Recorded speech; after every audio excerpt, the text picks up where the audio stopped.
SIR যখন ঘোষণা হবে, আজকে বড় মিটিং আছে দিল্লিতে, সবাই জানেন, সিওদের নিয়ে। তখন এসআইআর এর গাইডলাইন বেরোবে, BLA 2দের কাজ শুরু হবে, সেখানে হবে। এখানে তো সবাই আক্রান্ত হয়। এখানে ভারতীয় জনতা পার্টির সর্বভারতীয় সভাপতি জেপি নাড্ডা আক্রান্ত হয়, কেন্দ্রীয় মন্ত্রীরা আক্রান্ত হয়, এলওপির গাড়িতে পেট্রোল দেওয়া হয়, এবং সাথে সাথে এখানে কে আক্রান্ত হয় না? সিবিআই আক্রান্ত হয়েছে, ইডি আক্রান্ত হয়েছে, NIA আক্রান্ত হয়েছে, ইনকাম ট্যাক্সের অফিসাররা আক্রান্ত হয়েছে, সেন্ট্রাল ফোর্স আক্রান্ত হয়েছে, পুলিশেরা কখনো টেবিলের তলায় ঢুকে কখনো শাটার নামায়। আক্রান্তটা কে হয়নি? এই আক্রান্তের চেষ্টা করলে আপনারা কি করবো? পরের কথা, ইলেকশন কমিশন ইলেকশন কমিশন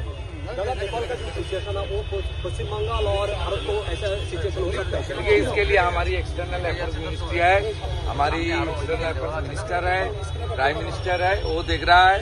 इसमें हम लोग का टिप्पणी करने का कोई जरूरत नहीं है। नेपाल সীমান্তে পশ্চিমবঙ্গের যে জেলা রয়েছে, নেপাল সীমান্তে সেই সব জেলার মানুষের জন্য কি বলবেন? আমাদের ভারতবর্ষে খুব শক্তিশালী গণতান্ত্রিক একটি ব্যবস্থা আছে, পৃথিবীর সর্ববৃহৎ গণতান্ত্রিক ব্যবস্থা, এবং অত্যন্ত শক্তিশালী প্রধানমন্ত্রী আছেন যার জনপ্রিয়তা বিশ্বে 1 নম্বর, এবং জয়শঙ্করজির মতো একজন এমিনেন্ট অত্যন্ত দক্ষ পররাষ্ট্রমন্ত্রী আছে। বিষয়টা তাদের উপর ছেড়ে দেন, সব বিষয় বলতে নেই, সব বিষয় বলতে নেই, ভরসা রাখুন দেশের প্রধানমন্ত্রীর উপর। এগুলো উনার উপর ছেড়ে দেওয়া ভালো, সব বিষয়ে কথা বলুন।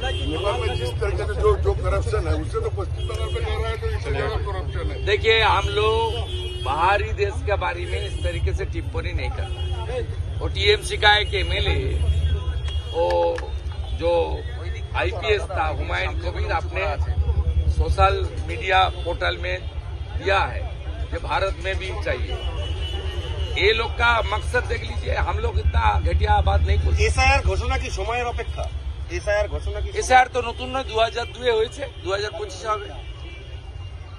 মানে এই যেটা নিয়ে তৃণমূল বারবার বিরোধিতা করে আসছে, এবার এই রাজ্যে তৃণমূল বিরোধিতাও করে, আবার BLA 2 লিস্টও জমা দেয়।